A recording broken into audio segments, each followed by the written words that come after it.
Күн шәрфеңіз қайырлы олсын, бүгін июльнің 21-і ве Қырым ишғалінің 875 күні. Эфирде заман. Түркия үч жылға февкуляде вазиет көрсетілді. Анадолу агентлігі білдіргеніне көре президенттің эсас мақсады демократик қиметлеріні қорчаламақ ве пекетмектір.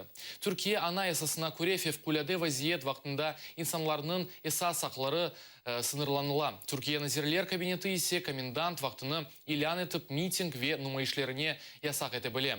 Басылған құтлеви хабер басталары есе тек ресми рұқсет берілгенден сон не шыретіле біле. Радио ве телевидение есе девлет тарафындан не зарет етіле.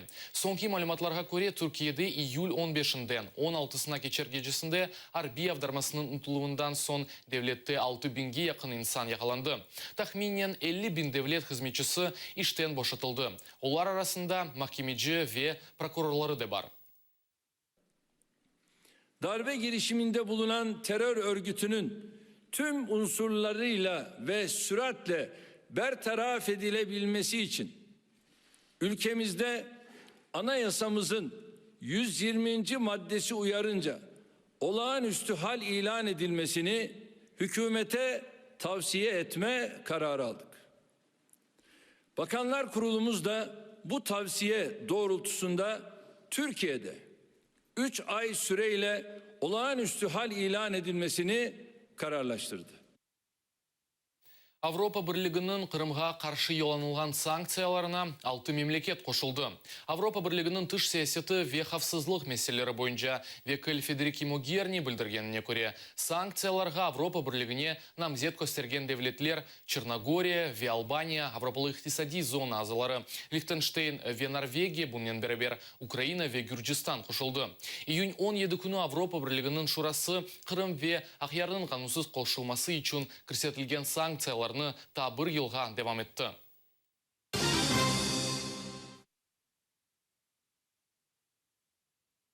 Украина mahkeme vastası ile Rusiyaga işgal etilgen Qırımның deniz zonasında gaz kaçıp çıkarmağa yasak edecek ola. Bu haqta Ukrayna'nın vaxtınca işgal etilgen teritoriyalar ve көчіп kelgen insanlarının meseleleri boyunca Nazir Vadim Черныш bildirdi. Onun sözlerine göre Ukrayna Birleşken Milletler Teşkilatı'nın deniz zonasına boyunca konvensiyası esasında mahkemege şikayet yollanacak ola. Onun kaydetkenine göre, anayasaga göre Qırımның deniz zonasında olған bütün ресурслар Українының мүлкі сайла. За попередніми оцінками фахівців, до цих пір здійснюється видобуток українського природного газу на шельфі, який є на виключній морській зоні України, і цей газ постачається до окупованого півострову. Знову та ж сама конвенція, практично ті самі норми права, вони стосуються ресурсів, біоресурсів Чорного моря.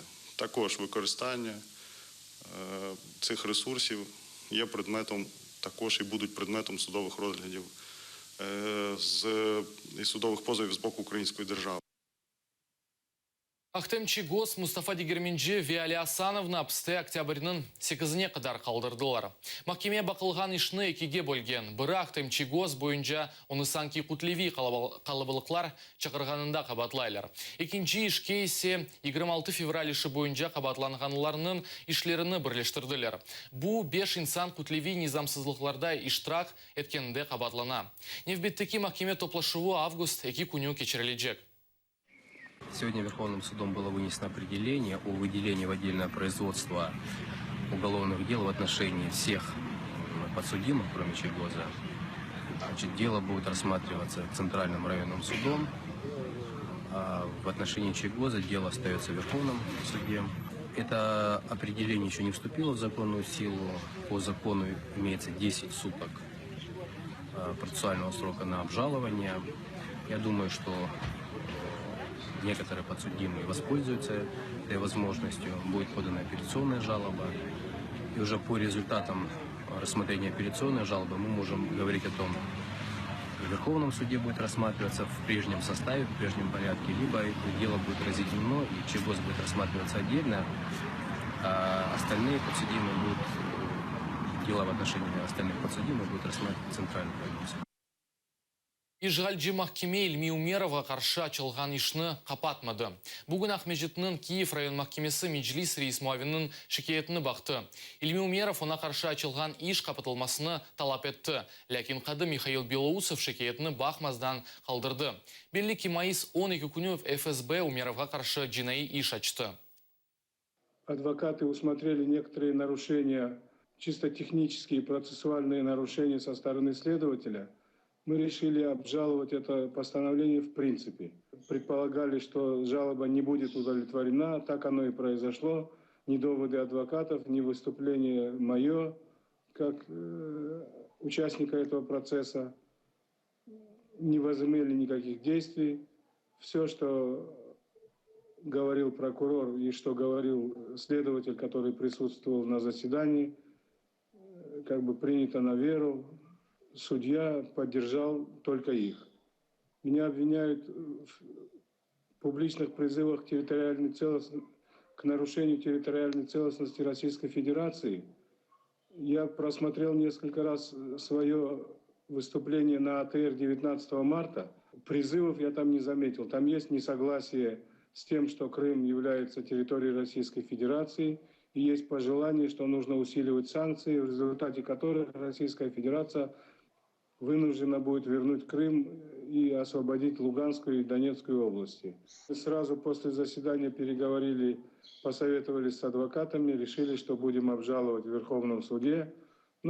Все этапы нужно пройти. В конце концов, это все закончится каким-то европейским судом или гаагским судом.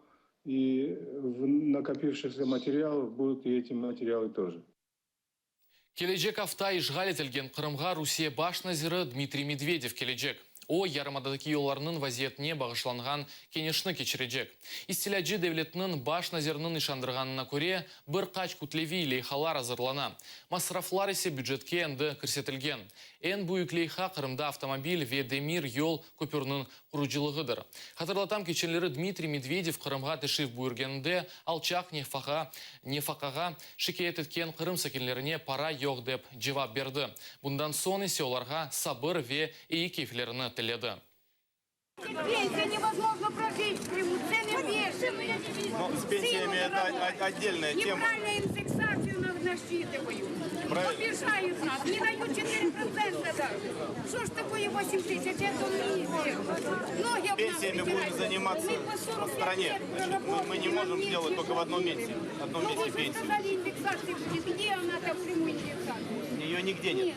Ее нигде нет. Мы вообще не принимали. Просто денег нет. Значит, найдем деньги, сделаем индексацию.